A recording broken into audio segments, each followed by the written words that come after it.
how much do I think hip hop influences people? I think hip hop has a great influence on people. It's there. Hip hop captures so many different moods. Like I go back to the first hip hop song that I heard, "Rapper's Delight," and I remember the first Thanksgiving my family experienced after that song was popular. So I was 10 years old, and I remember all the little kids, at this Thanksgiving party. We were all like seeing who knew all the lyrics to the song. Have you ever been to a friend's house to eat and the food just ain't no good? The macaroni soggy, peas all mushed. I mean, like it was just such a funny story.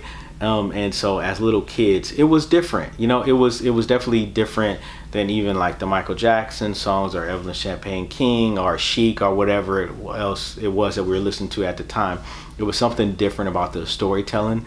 It was so much more personal. I seem to like really understand the storyline more. And it's funny too because like, and maybe within that same time frame, like or a couple years later, Rick James had a song like Super Freak.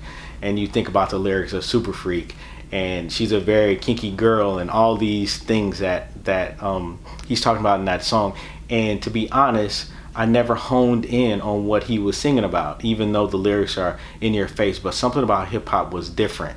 It was more so maybe because it was closer to talking than singing, or something about the storytelling was just really engaging. And I think back about songs from that era, and just how much the lyrics really stood out more than other genres. So from that standpoint, I definitely think that hip hop lyrically has really had an impact on people, because like the lyrics are more in your face. So I think with the various moods, whether it's a happy mood, I think hip hop helps in that way. If it's an upset, angry mood, I think people gravitate to those instances. And I think Tupac is a perfect example of that, because we saw all these emotions in his music, whether he was really happy and playful in songs like I Get Around, or very empathetic and kind of somber and sad in a song like Dear Mama,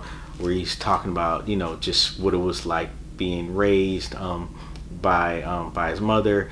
And then when he was angry, like you take a song like Hit 'Em Up or something, and some of his diss records. And I think like in all those instances, though we could go to those songs for different moods. It kind of puts you in a different mind space. So I think hip hop has really had a huge influence on how people feel because of that. And I think that's one reason why people gravitate to the songs and have such a strong connection with them, and particular artists, especially if you really identify with a particular artist and their storyline and the things that they talk about all the time. It's like your go-to.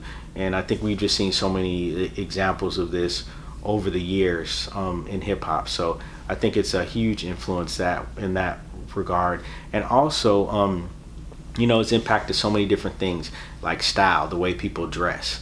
Like, so if you go back to the 70s or before, and it was different, like especially in the world of black music. So you might have the Motown era where the Supremes were wearing these elegant gowns all the time, and all those the Four Tops and Smokey Robinson and the Miracles, they were wearing suits and things like that. And so I would think that would have had an effect on people when they went out, and so forth. Or then you had like Parliament and the Funkadelic, and they had all these elaborate costumes, and Earth, Wind and Fire and things like that.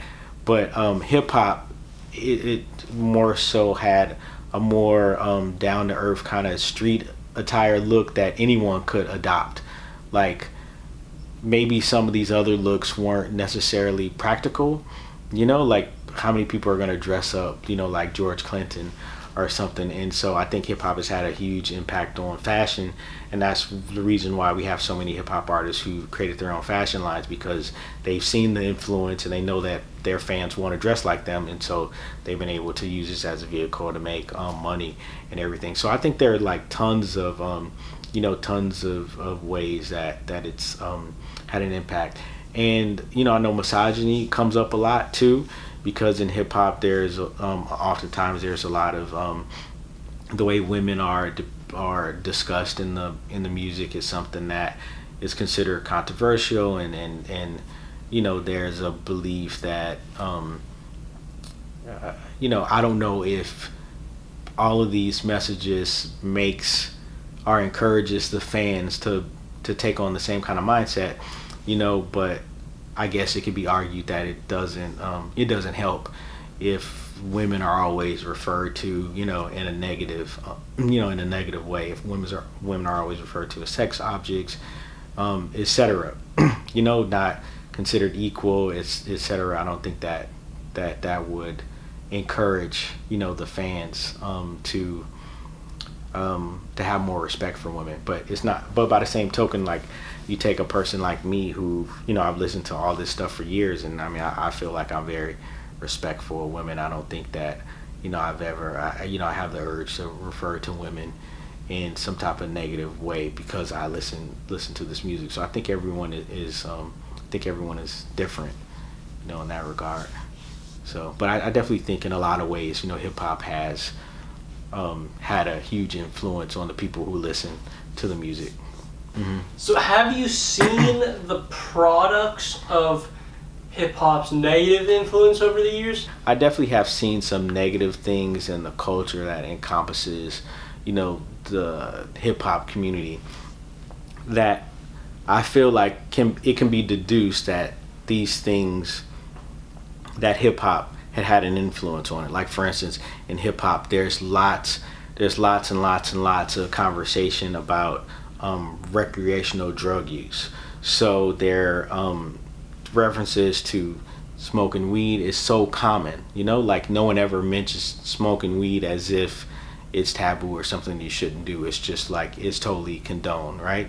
So I feel like if you're a kid who's kind of interested in smoking weed and you listen to a lot of hip hop, like, hip hop is saying, like, go for it. There's nothing wrong to do it.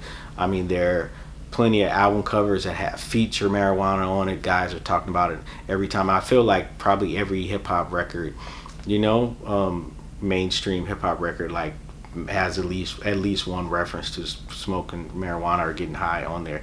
You have people that are talking about, drinking codeine, mixing codeine with whatever and drinking that stuff, and so and I actually have a podcast with my wife. We review music from a parent's perspective, and we interviewed someone who did a documentary on the scissor, the codeine thing, and so he had gone to college campuses and said, like, it was just so prevalent, like even on college campuses, that people were doing it, and he felt that it was a correlation to how much is celebrated in the music. So I think definitely in terms of recreational drug use, it's the norm in hip hop. It's definitely not taboo. So I definitely think that anyone who would kind of be interested in that would definitely be encouraged to indulge, because it's so celebrated. And I know we talked a little bit about misogyny, but I think that's, probably one thing. I mean, hip hop really does not celebrate, like, does not celebrate being monogamous, not even marriage. I mean, there's, I interviewed this artist, Murs, actually for the podcast, and he talked about that, because he had a song where he was talking about, like, infidelity, in marriage, and he talks a lot about, his relationship in his music, and I'm not this is a fictional story, but in talking about marriage, and he said he just wanted to talk about these things, and he actually was very surprised as a fan of certain legendary artists that, like, he didn't know that they were married. They never talked about that, and he just wanted to be more relatable and talk about things that people were really dealing with, instead of just speaking from the mindset of a person who's single and just out partying all the time and living that lifestyle. So I thought that was awesome that he would do that. But because I definitely think in terms of the way that hip hop talks about the relationship, like, it's not about monogamy. It's just about being free and doing whatever you want and having as many relationships as you want to have. And I feel like that would have an impact on people who listen to it. Not everyone, but I think there'd be some people that would feel like, well, why should I, settle down when all my heroes, like, they have as many girls as they want? I could do that. I could do that too. Do you think in light of that negative influence, it's that much more important for Christian artists to have an influence in hip hop?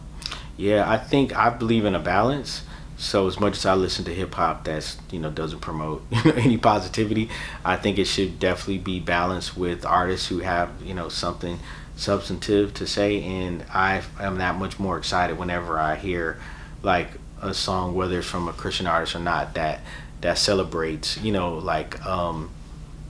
a perspective, a value that I identify with. Like I I really celebrate that and I appreciate it because I feel like I'm not on an island. I know my circle of friends and we have common beliefs. But yeah, a lot of times when I'm listening to a rap song, I'm into it because I like the way that they rap. I like the wordplay. I like the production and all those things. But like in terms of the lyrical content, like I just do not identify, with. And so when I hear a song that I can't identify